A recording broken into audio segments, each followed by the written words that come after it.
So your main responsibility as a restoration entrepreneur or CEO is actually problem solving. Your job is to unblock your entire team, and you have these superpowers that nobody else on your team has when it comes to problem solving. Now that's a daunting task because in a restoration industry where literally everything is on fire, you're faced with thousands of different problems that come at you every single day, and you could feel overwhelmed. You may not know what to do. And actually, my favorite quote is, being overwhelmed is simply a lack of clarity. So a lot of times we don't have the clarity on what are the different levers that we as entrepreneurs and CEOs can actually pull on in order to solve some of the problems. And I've actually boiled down 4 P's or 4 levers that you can actually pull on as a restoration CEO. I'm super excited to help share that with you guys because I think it'll unlock you and give you clarity on how you can solve a lot of the problems moving forward. So let's dive in.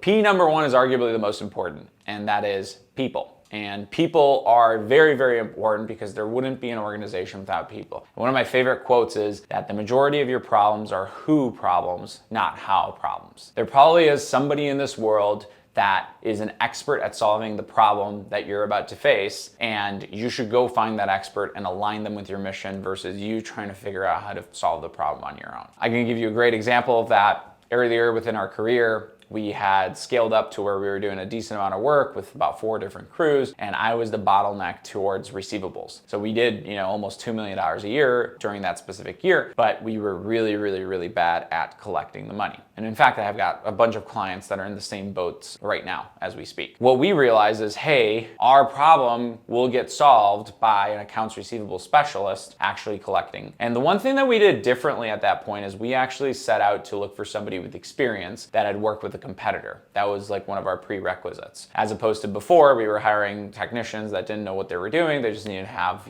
the work and the grit, and they would come on to our team and we would train them and teach them everything. But I knew that I could not necessarily teach somebody accounts receivable because I was pretty bad at accounts receivables anyway. So we hired this lady from a competitor, and she came on with all this wealth of knowledge and playbooks and stuff like that. She basically got trained by our competitor, and instantaneously when she dove in, she already knew how to talk to adjusters. She already knew how to talk to the mortgage companies. She had all these systems and processes that were instilled within her from the previous company. And it dropped our turn on receivables from somewhere like 70 days to sub 30, which was super cool. That was a big epiphany for me as an entrepreneur because I realized, hey, the right person who already knows how to do this and an expert within that domain, all I have to do is figure out a way to convince them to come onto our boat versus the competitor's boat, and that can help a lot. So that's one of the levers that is very powerful and probably the most important.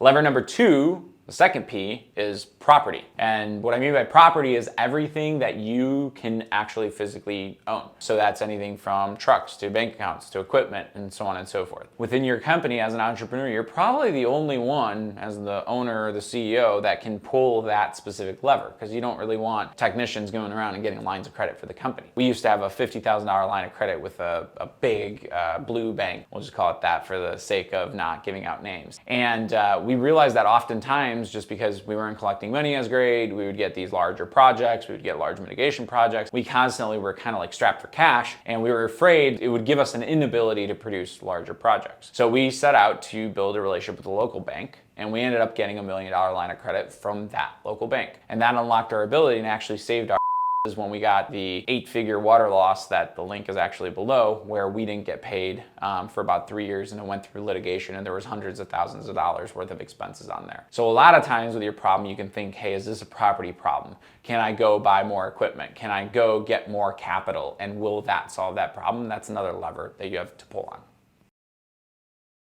The third P is product. And by product, I mean, what is your offering back to the market? What is your perceived value? They say that businesses are valued based on 2 things: the actual value of the services or product that they provide, and then the second thing is the perceived value of the services that they provide. So oftentimes you can be put in situations where the lever you want to pull on is product. Do we change our product? Do we change our service offering and how the market sees us? And an example of that was actually the start of our restoration company, where we started as a reconstruction only company. And my father and I had this vision of, hey, we are just gonna do reconstruction jobs. We're gonna do them with our hands, 2 trucks a year. $1 million worth of reconstruction work. We would just do fire rebuilds. Okay, great, that's the vision. We're gonna go out and sell. And as I was going and chasing these fires, I was realizing that we were losing the opportunity to do that because we didn't provide emergency services. So instead of being stumped and keeping on hitting my head against the wall, I decided, hey, we're gonna start offering emergency services. And that was a product shift. And that basically got us our foot in the door to be able to do all these water extraction jobs, water mitigation jobs, and board up jobs. And then those eventually turned into what we wanted originally, which was the product of reconstruction. Fast forward a couple years later, we then added contents to our product offering. And then afterwards, actually even roofing to our product offering for the same thing. And then the fourth P is process. And process is changing the way that you do things, right? Oftentimes, as an entrepreneur or as a business owner and a leader, you can go in and pull on that lever of, hey, maybe if we do things a little bit differently, we'll be able to solve the problem. So I remember we had a big problem in gathering data from the field and bringing it up to the office in an efficient manner. And we first had crew chiefs be responsible, lead technicians, the ServPro model, be responsible for sketching out the property and marking everything that they did on a piece of paper. And we had, takeoff sheets or tick sheets for them to mark and then bring back to the office, and then I would put together the estimate. Then we moved to a model where we had project managers go out and sell the job and do all of the things that I just described, and in fact actually write the exact estimate for the mitigation work on site. And we realized that that was not productive because our project managers were really great at selling, but if we had to put them to write the exact estimate, it would actually slow them down. So we came across this product called Matterport, and we implemented Matterport within our processes, and that was a game changer. Our crew chiefs would be really good at doing the work, our project managers would be good at selling the work, and then Matterport basically eliminated that extra need to gather all this information on site because we did a scan before we touched anything, we did a scan after we touched everything, and then from the office we had an estimator that could just basically bang out estimates, and it was an absolute game changer. Those are the 4 Ps. Again, to kind of recap, they're people, property, product, and process. And those are the magic levers that as a restoration business owner, you have access to kind of pull on and use those to get yourself unstuck and move you through the problems that you're facing. And hopefully with that, you can grow and scale your business. If you like this content and want to hear more, hit the subscribe button. I'm really committed on explaining some of the tricks and hacks that I've learned throughout my restoration career to help empower you guys so that way you guys can build massive legacy within the restoration industry. Talk to you guys soon.